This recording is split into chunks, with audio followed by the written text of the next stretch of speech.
Welcome back to Phonics for Kids. What sound are we learning today? That letter is called I and it makes the sound I. Say it with me. I. I is for insects. I, insects.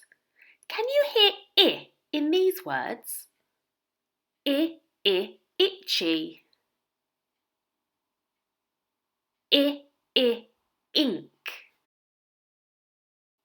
Which word has the I sound?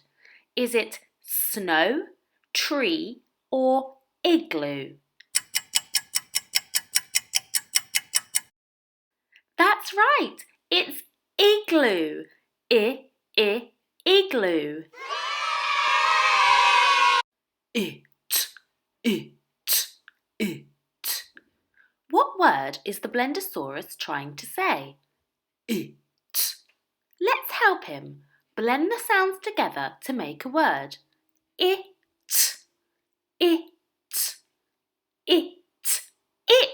That's right. He's trying to say it.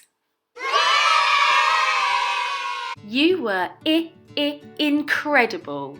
The next sound to learn is which you'll find in our next video.